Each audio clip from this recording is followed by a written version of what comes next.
Itu aduan saya bukan satu orang, bisa disaksikan, ditanya mungkin wali santri zaman-zaman dahulu ketika saya awal memegang pondok pesantren mengajar di dunia. Sekarang saya menyesal. Kenapa saya mengadukan ini kepada wali santri, kepada manusia, kepada orang lain? Kenapa?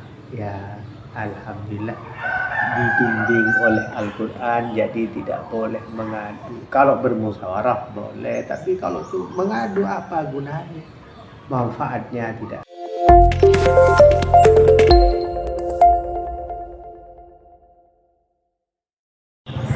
Assalamualaikum warahmatullahi wabarakatuh. Alhamdulillah ala ni'amillah, wassalatu wassalamu ala Muhammad ibn Abdullah Taha Rasulillah wa ala alihi wa ashabihi wa mawala, amma ba'du. Hai para pemirsa sekalian, salam bertemu kembali. Lama tidak bertemu karena banyak kesibukan. Alhamdulillah sekarang Allah izinkan kita bisa bertemu lagi dalam episode kali ini. Para hadirin yang berbahagia semua, sudah menjadi kodrat, sudah menjadi takdir dari Allah bahwa hidup ini berpasang-pasangan ya. Ada gelap, ada terang, ada atas, ada bawah, ada laki-laki, ada juga wanita, ada gemuk, ada kurus, ada kaya, ada miskin. Sudah ada manusia alam ini Allah ciptakan berpasang-pasangan. Ada kalanya kita susah, sedih, nelongso, ada kalanya gembira, senang, bahagia. Itu sudah pasangan yang ditetapkan oleh Allah dalam surah Yasin, wa khalaqnakum azwaja, dan saya menciptakan kamu semua dalam keadaan berpasang-pasangan. Ada laki-laki, ada wanita, ada tua, ada yang muda. Pada kesempatan kali ini saya akan membahas hal yang pasti akan menimpa semua orang dalam rangka berpasangan, yaitu ada kalanya sedih, ada kalanya gembira. Dimulai tentu seperti biasa, agar senang kita mulai dari yang sedih dulu, baru nanti ke masa bahagia, atau istilahnya apa, happy ending. Lebih baik gembira belakangan daripada kita bahas yang gembira baru yang sedih. Sekarang akan dibahas bersedih dulu. Bersedih, semua akan tertimpa dengan kesedihan, tidak peduli siapapun. Orang kaya sedih, orang pejabat tinggi sedih, anak kecil sedih, orang tidak punya sedih, laki-laki bersedih, perempuan juga bersedih, karena ini sudah kodrat dari Allah yang akan menimpa pada kita. Dan ingat, bersedih itu bukan berdosa, itu sudah kodrat yang ditetapkan oleh Allah, tidak berdosa. Boleh kita bersedih, boleh satu saat kita menitikkan air mata, dan diperbolehkan kita menangis, boleh. Cuma karena itu sudah kodrat dari Allah, tinggal bagaimana agama ini mengatur agar kita bersedih dengan cara yang benar, bersedih dengan cara yang dituturkan oleh Rasulullah, bersedih sesuai dengan apa yang dikehendaki oleh Allah. Maka bersedih ini harus kita pakai dengan cara tuntutan yang diberikan oleh Allah di surah ambil saya dari surah Yusuf. Surah Yusuf, surah Yusuf ini dibagi menjadi 2 juz, terbagi di 2 juz, yaitu juz 12 dan juz 13. Saya ambil dari juz 13 ayat 86 di sisi kanan kiri. Surah Yusuf di sisi kanan sebelah kiri bawah. Ayat 86 ini diungkapkan. Ayat ini diambil dari ungkapan Nabi yang mulia yang diberi cobaan yang membuat dia sangat bersedih, yaitu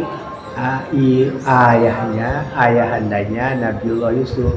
Masih tahu siapa ayahnya Nabiullah Yusuf? Yaitu Nabiullah Yakub. Betul, sudah sangat populer ini. Nabiullah Yakub, seorang nabi yang mulia, ayahanda dari Nabiullah Yusuf.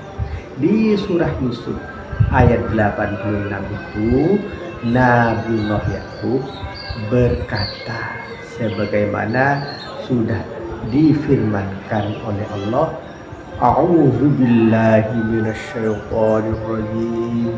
Bismillahirrahmanirrahim. Innama ashku wa bathi ilallah. Artinya, innama ini adalah adatut taksir, alat untuk membatasi dalam ilmu nahu. Jadi artinya hanya, cuma, innama hanya saja atau cuma saja, ada taksir atau alat taksir dalam ilmu. Ashku fi'il mudhari, ashku akan mengadukan, sedang dan akan mengadukan saya, bathi wa husni ilallah. Bathi itu wahusni dalam kitab tafsir. Saya lihat di tafsir Jalalain, di tafsir Marah Nabi, di tafsir Al-Marudi itu artinya hampir sama.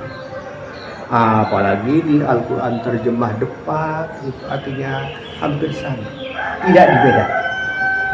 Di tafsir Ibnu Katsir yang saya punya itu juga hampir sama, tidak dibedakan secara tegas, yaitu artinya adalah suka, duka dan nestapa, rasa duka dan rasa nestapa. Kalau dalam bahasa Indonesia kan hampir sama, duka dan nestapa itu hampir sama, tidak bedanya, cuma sedikit, hampir mirip saja. Kemudian saya temukan dalam kitab tafsir yang lain bahwa, tapi saya lupa kitab tafsir apa, karena hampir banyak yang saya baca untuk mencari perbedaan antara bathi wa husni. Perbedaannya ternyata ada, yaitu bathi itu duka yang sangat dalam, sehingga membuat sampai terefek kepada badan. Sebagaimana kita tahu di dalam surah Yusuf selanjutnya itu sampai Nabiullah Yakub menangis terus-menerus karena dia terkena bencana, sampai menangis terus sampai di surah Yusuf itu wabyaddat ain, sampai saking seringnya menangis sampai matanya menjadi putih. Menjadi putih artinya sampai buram atau sampai buta. Jadi kesedihan yang sangat mendalam sampai berakibat kepada badannya, itu bathi. Sedangkan husni itu penderitaan yang biasa terjadi kepada, tidak berefek kepada badan.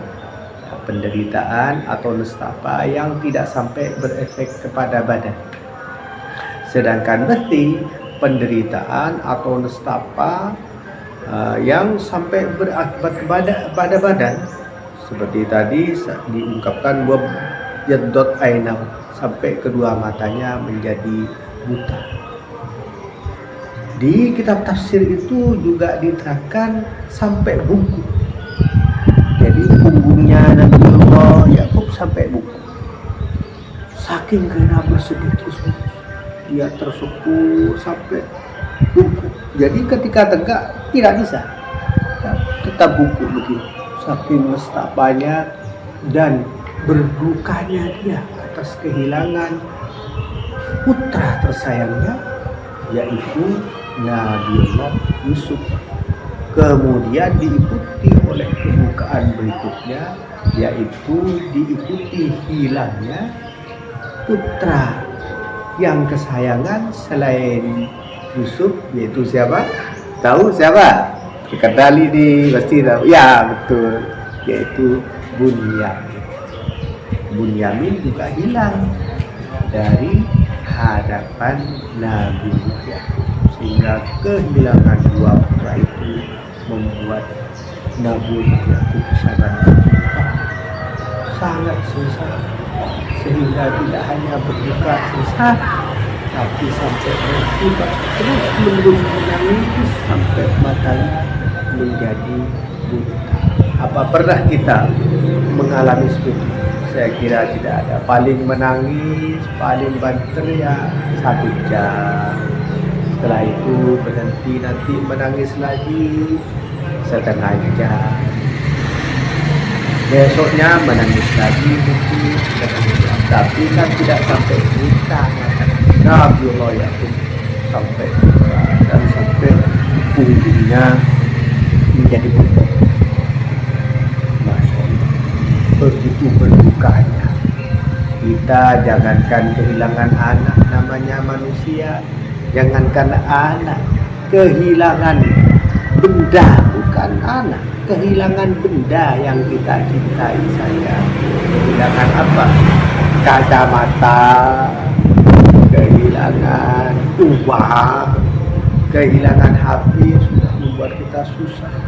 Apalagi kehilangan yang lebih besar, kehilangan mobil, kehilangan rumah, kehilangan sepeda motor, tentu kita sangat berduka. Sedangkan Nabiullah Yakub kehilangan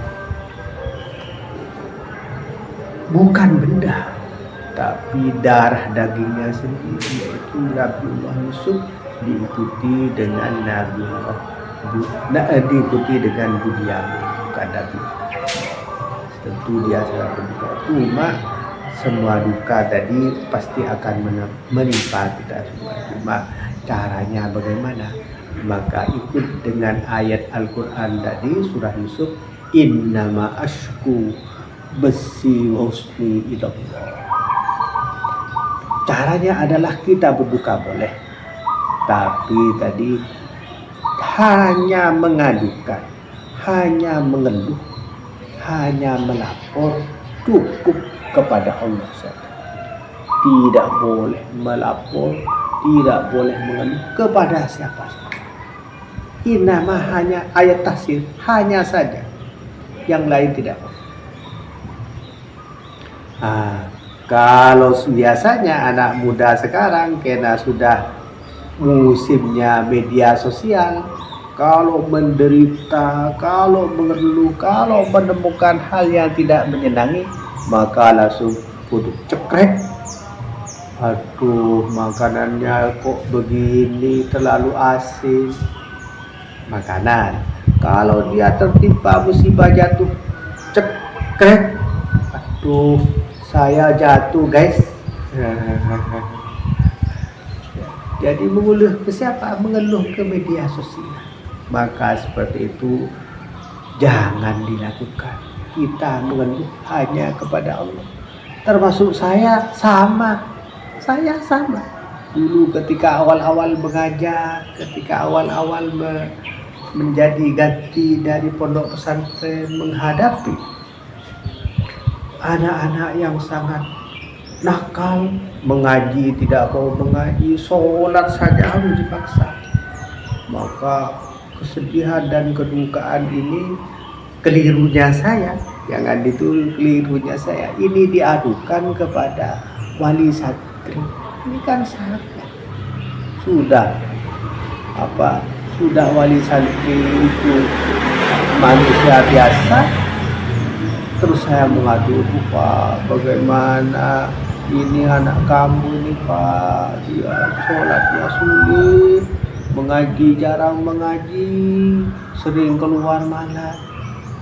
Itu aduan saya, bukan satu orang, bisa disaksikan, ditanya mungkin wali santri zaman-zaman dahulu ketika saya awal pemegang pondok pesantren mengajar ini ya. Sekarang saya menyesal. Kenapa saya mengadukan ini kepada wali santri, kepada manusia, kepada orang lain? Kenapa? Ya, alhamdulillah dibimbing oleh Al-Quran, jadi tidak boleh mengadu. Kalau bermusyawarah boleh, tapi kalau mengadu apa gunanya? Manfaatnya tidak ada. Sebaiknya mengadu hanya kepada Allah. Kalau kita lagi berduka, kalau kita lagi bersedih, biasanya orang sekitar kita tidak mau menolong. Tidak ada tangan untuk menggapai. Tidak ada pundak untuk kita bersandar. Tidak ada dukungan dari teman sekitar, dari famili. Tapi ingat, sesuai Al-Quran bimbingan tadi, masih ada sajadah, tempat kita bersujud mengadu kepada Allah. Adukan semua kegelisahan, adukan semua nestapa dan kesengsaraan yang kita dapati dalam hidup ini hanya kepada Allah. Di dalam sujud kita menangislah, dan itu sangat mulia dan dianjurkan kalau kita mengadu kepada Allah. Tidak boleh mengadu kepada manusia, memalukan dan tidak ada gunanya. Apa kekuatan dan kekuasaannya manusia? Apa dia bisa mengobati rasa sedih kita? Tidak ada, percuma. Kita hanya mengadu kepada Allah, Dat yang maha mulia, Dat yang maha kuasa, yang akan menggantikan rasa duka kita, nestapa kita dengan derajat yang lebih tinggi, dengan kebahagiaan yang akan segera diberikan oleh Allah. Begitu para pemirsa sekalian. Jadi kalau menghadapi apapun duka yang membuat hati luka, membuat air mata menetes, dengan cobaan yang bertubi-tubi, maka jangan mengadu kepada manusia, apalagi zaman sekarang ke media sosial, ke HP, ke Facebook, ke YouTube, ke Instagram, ke Telegram. Jangan, agar kedukaan itu tidak ditertawakan orang lain. Apalagi dalam ibadah, wah ini tambah sangat. Ibadah apapun saja, mau wudu air tidak ada, kemudian mengeluh kepada orang, waduh airnya tidak ada, mau sholat. Apalagi baru saja ini umat Islam melakukan ibadah yang agung, yaitu ibadah haji.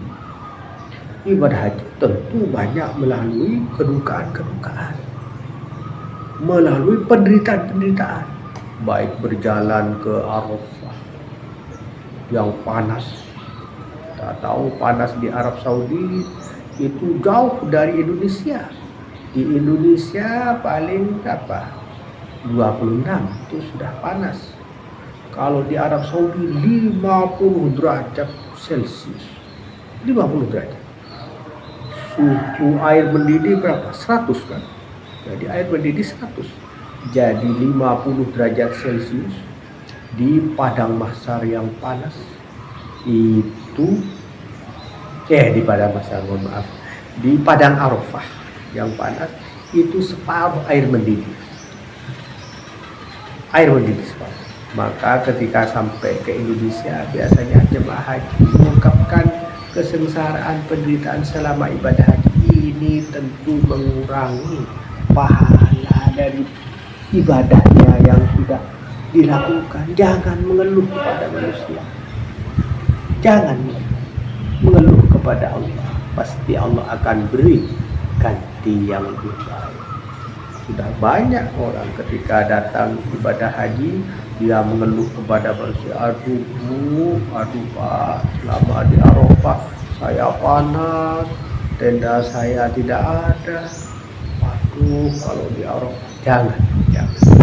Itu baru ibadah haji. Ibadah yang lain jangan diungkapkan mengeluh ke manusia, itu akan mengurangi pahala ibadah. Jangan. Hanya mengadu kepada Allah, hanya mengeluh kepada Allah, Dat yang menciptakan kita, Dat yang maha kuasa segalanya. Alhamdulillah, saya kira begitu para hadirin sekalian, para pemirsa. Terima kasih. Saya akhiri. Assalamualaikum warahmatullahi wabarakatuh.